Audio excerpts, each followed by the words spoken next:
Om Swastiastu. Assalamualaikum warahmatullahi wabarakatuh. Salam sejahtera, salam namo buddhaya, salam kelanjutan rahayu untuk kita semua. Kawan-kawan media yang saya hormati dan saya banggakan, saya mengucapkan terima kasih atas kesediaannya hadir siang hari ini untuk kami ajak berkomunikasi dalam rangka jumpa pers menyikapi berbagai peristiwa yang berkenaan dengan kepariwisataan di Bali belakangan ini. Saya hadir bersama Bapak Kapolda, Bapak yang mewakili dari Kanwil Kumham, kemudian juga Kepala Perwakilan Bank Indonesia Bapak Trisno Nugroho, dan Dinas Pariwisata serta Satpol PP Provinsi Bali. Saya ingin menyampaikan beberapa hal yang berkenaan dengan maraknya berbagai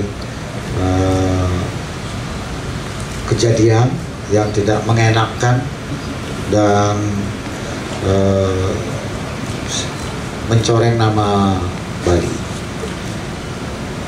Adapun hal-hal yang ingin saya sampaikan yaitu yang pertama, semakin maraknya perilaku wisatawan mancanegara di Bali yang melakukan tindakan tidak pantas dan aktivitas yang tidak sesuai dengan izin visa, seperti yaitu tidak memakai busana yang sopan, yang wajar dan pantas pada saat berkunjung ke tempat suci, daya tarik wisata, tempat umum, dan selama melakukan aktivitas di Bali.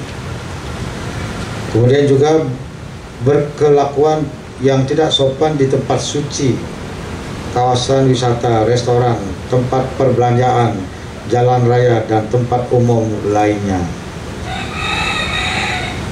Juga ada yang bekerja dan atau melakukan kegiatan bisnis tanpa memiliki dokumen resmi yang dikeluarkan oleh instansi berwenang. Kemudian yang kedua, adanya pemberitaan terkait dengan kripto sebagai alat transaksi pembayaran di hotel, restoran, destinasi wisata, pusat perbelanjaan, dan tempat lainnya. Hal ini perlu saya sampaikan, kita memiliki acuan peraturan perundang-undangan yang dikeluarkan oleh pemerintah maupun juga oleh Bank Indonesia, yaitu Undang-Undang Republik Indonesia Nomor 7 Tahun 2011 tentang mata uang. Ada sanksi bahwa penggunaan mata uang selain rupiah dan alat pembayaran lain dalam transaksi pembayaran akan dipidana kurungan paling lama 1 tahun dan pidana denda paling banyak 200 juta rupiah. Juga Undang-Undang Nomor 4 Tahun 2023 tentang pengembangan dan penguatan sektor keuangan. Ada sanksi yaitu setiap orang yang melakukan kegiatan usaha penukaran valuta asing tanpa izin dari Bank Indonesia dipidana dengan pidana penjara paling singkat 1 tahun dan paling lama 5 tahun serta pidana denda paling sedikit 50 juta dan paling banyak 22 miliar rupiah. Kemudian ada peraturan Bank Indonesia nomor 17/3/PBI/2015 tentang kewajiban penggunaan uang rupiah di wilayah Negara Kesatuan Republik Indonesia. Ada sanksi yaitu pelanggaran kewajiban penggunaan rupiah akan dikenakan sanksi administratif berupa teguran tertulis, kewajiban membayar denda, dan larangan ikut dalam lalu lintas pembayaran. Juga ada peraturan anggota Dewan Gubernur Dewan Gubernur Bank Indonesia nomor 24/1/PADG/2022 tentang perubahan kedua atas peraturan anggota Dewan Gubernur Bank Indonesia nomor 21/18/PADG/2019 tentang implementasi standar nasional Quick Response Code untuk pembayaran ada sanksinya, yaitu pengenaan sanksi atas pelanggaran penggunaan QR Code non-standar untuk transaksi pembayaran sesuai dengan ketentuan Bank Indonesia yang mengatur mengenai GPN, penyelenggaraan pemrosesan transaksi pembayaran, dan uang elektronik. 3. Masyarakat Bali yang melakukan usaha dan tidak bernaung di bawah badan usaha atau asosiasi penyewa transportasi dilarang menyewakan kendaraan roda 2 kepada wisatawan mancanegara. 4. Masyarakat Bali dilarang memfasilitasi wisatawan mancanegara yang melakukan aktivitas tidak sesuai dengan izin visa atau ketentuan peraturan perundang-undangan. Yang kelima, wisatawan mancanegara yang berperilaku tidak pantas, melakukan aktivitas yang tidak sesuai dengan izin visa, memakai kripto sebagai alat transaksi pembayaran, serta melanggar ketentuan lainnya akan ditindak dengan tegas sesuai peraturan perundang-undangan, yaitu dideportasi, dikenakan sanksi administrasi, hukuman pidana, penutupan tempat usaha, dan sanksi keras lainnya. 6. Masyarakat Bali berkewajiban melaporkan perilaku wisatawan mancanegara yang tidak pantas dan melakukan aktivitas yang tidak sesuai dengan izin visa kepada kepolisian setempat, imigrasi, Satpol PP, Pecalang, dan Dinas Pariwisata. Jadi kepolisian yang terdekat, misalnya ke Polsek, ke Polres, bahkan bisa langsung ke Polda Bali.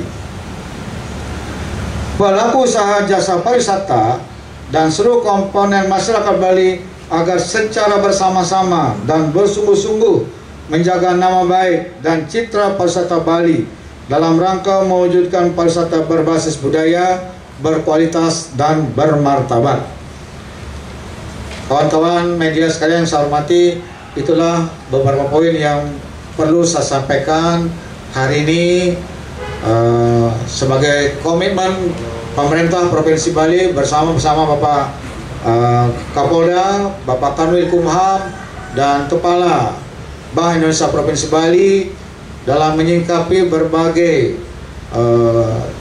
perilaku wisatawan mancanegara yang menurut saya sudah di luar kewajaran, yang harus kita sikapi bersama-sama bahwa ini tidak hanya menjadi tugas pemerintah, tidak hanya menjadi tugas kepolisian, tidak hanya menjadi tugas Bank Indonesia, tidak hanya menjadi tugas Kanwil Kumham Provinsi Bali, tapi menjadi bagian tanggung jawab kita bersama untuk menjaga nama baik Bali dan menjaga citra pariwisata Bali agar tetap bisa survive berkelanjutan di masa yang akan datang. Jangan berikan toleransi, apalagi fasilitasi terhadap wisatawan mancanegara yang melakukan perilaku tidak baik di Provinsi Bali ini serta tidak menghormati hukum yang berlaku di negara Indonesia. Sekali itu yang dapat saya sampaikan. Terima kasih. Om Santi Santi Santi Om. Kalau kita melihat juga kan selain wisatawan yang nakal ini, ada juga peran masyarakat sekitar yang merekam, yang akhirnya memviralkan kejadian itu. Kalau dulu mungkin sosial media belum semasif sekarang Pak ya, cepat sekarang. Kira-kira ada tindakan untuk itu Pak? Atau mungkin undang-undang ITE atau apa? Ya, tadi kaitan sama peran serta masyarakat dan juga perilaku memviralkan itu juga karena ada undang-undang ITE ya, itu juga akan kita proses. Jadi tidak sembarangan juga. Jadi peran serta masyarakat untuk melaporkan atau bertindak untuk mencegah terjadinya perbuatan-perbuatan menyimpang yang dilakukan oleh para wisatawan ini, bukan untuk diliput kemudian diviralkan. Nah, ini akan kita proses nantinya kalau seperti itu, kalau memang memenuhi unsur pelanggaran dari undang-undang ITE. Pastinya seperti itu. Mungkin langkah apa yang akan dilakukan? Baik ya, kaitan dengan kripto, kita sudah lidik tempat-tempat yang memang kita curigai.